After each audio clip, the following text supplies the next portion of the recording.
Welcome to episode two. Right. Officially one. The first was kind of an intro to Where Do I Stand? A podcast, a video, I don't know what this is, about having hard conversations on hard topics in a loving way that helps to be productive. Yes, and make it easier to be successful in communicating and understanding where the other person's coming from. With the desire to keep the relationship intact and really make it better. Make it better. Right. We are living in 2024 and it is... Tensions are high. Tensions are high amongst family members. There are lots of big, difficult topics, things happening in the world, not just in America, but all over the world, across everything's changing, and it's changing at a really fast pace. We're inundated with information. We're going to do our best to keep this politically as unbiased as humanly possible. We're seeing, I think, many people are awake to the idea that the media isn't really interested in telling us facts. They are very interested in delivering a narrative. A particular narrative. A particular narrative. That they're emotionally driven by. Yes. Right. Or also creating more divide by developing platforms of conversations that are adversarial. Right. What's happening is that conversations are very different behind closed doors as they are out in public. And they are becoming more and more divided. What we want to do is talk about some of these things. We're going to talk about abortion. We're going to talk about what's happening in the Middle East. We're going to talk about race politics, relationship dynamics, marriage, everything. But more importantly, we're going to talk about how to have conversations. Yes. And not necessarily give you our information about what we think is right. And how to have those conversations. Right. You don't have to have all the facts in order to have a good conversation with someone. You don't have to be a philosopher to have a productive conversation. Right. And so what we're going to talk about is how to manage those conversations so that you can continue to grow and learn in our own muddled way that we do as humans, so that we can also stay connected and be people who are willing to listen and not just fall back into this sort of... A lot of people play video games, and there's these things called NPCs, non-character player, and you just fall back into the talking points of the position, and that's all you do. Talking point,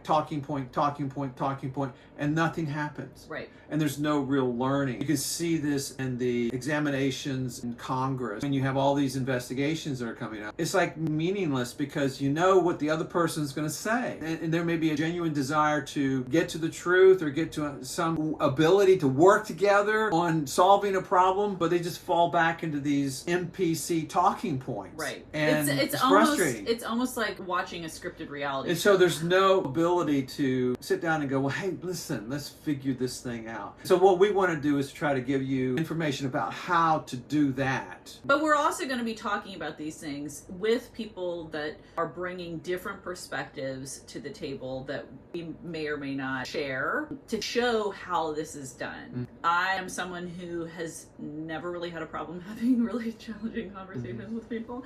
I like bringing it to the table. In fact, my husband and I were at dinner with another couple, and I bring up, I think it was like probably last June, talked about like Pride Month or something like that. And our husbands immediately, well, Matt, my husband was like, we'll see where this goes. But her husband was like, no, don't say anything. I could see her posture change, her breathing change. I went from we're having a good time to she's been a little triggered, right? You can tell she's kind of posturing, she's ready. The husband's going, let's just not do this. I look at the husbands and I go, listen guys, believe it or not, I'm not interested in fighting with my friend. I love my friend dearly. I'm very much interested in understanding her perspective. I don't think that we necessarily share the perspective that she has, but what I want to do is learn from her and get an understanding of why she feels the way she feels. What information does she have? Can I learn something from it? Can she learn something from it? It ended up being a very great conversation. So how do you get to that place to stay curious? You'll hear us talk about being curious, that posture from your point of view to maintain that curiosity. So as a person who's curious, you're not coming across as an attorney or trying to win the game of conversation. You're coming across as a person who's open. Now, it doesn't mean that you don't have a strong opinion about what you think. but it does mean that you're open to understanding why the person thinks the way they think, right? Yeah. I don't know if anybody's ever had an opportunity to talk to someone. For instance, it used to be Jehovah's Witness would come and knock on your door. I went to seminary and I had all the answers for people who were in that group to argue with them. For the longest time, I would sit down with them and take opportunity to argue with them because I didn't believe what they were selling and I wanted to convince them otherwise. One day, a knock came on my door and this is a young man. I was a young man too. I invited him in and sat down and offered him a cup of coffee. And I turned to him and said, "So you're Jehovah's Witness?" He goes, "Yeah." And I said, "I'm curious." I said, "How did that happen?" How did you end up here? How did it come to be that you were where you are today? He was not expecting that. Everything got calm, and he began to share his personal journey with me. I am a Christian believer in Jesus Christ, and I began to talk to him, and as I was talking to him, I began to connect with his world and understanding where he's coming from, and we were beginning to have a dialogue about Christianity in a really good way, and I was actually leading the conversation. It wasn't a fight. At the end of the time, we both felt really good about what was going on. We had different opinions, but nevertheless, we had a really good conversation. And all of a sudden, it occurred to me, that's the way you do it. One of the things you need to do, the very first thing you need to do is learn how to stay curious. But how do you do that? Because you're full of emotion. So many of us want to have these conversations with people that we have very deep ties with emotionally, family members who we struggle to have basic conversations with, like, where do you want to have dinner tonight? So it's going to require a major effort and maybe even placing an amount of time that you're willing to say, hey, I'd love to talk with you about this. Here's a talking point I was thinking about. Let's come back to this later. Right. And also limiting how much time you have in it, almost like a counseling session, right? Where it's like, okay, well, we're gonna cap this. For me, going into it, genuinely thinking, I care more about the relationship, maintaining the relationship, than I do about winning. Right. You really have to think of the other person as your friend. I know that's sort of a paradigm shift when you're in a situation, because you may be thinking, if I bring up a topic, let's say, that is obviously a hot button issue in society, already your autonomic nervous system is engaged and you're feeling afraid because you don't want the other person to reject you. So immediately you're gearing up for this sense of it's a fight. Heightened reactivity. Right, you feel like it's going to be a fight. And it's going to come across that way. You begin to see them as a friend, a teammate, a fellow traveler as we walk through this muddle called life. Then you're able to begin to have this ability to maybe connect with them and actually hear and understand a little more about their world and what brought them to the place they are, right? And then you're not being an NPC.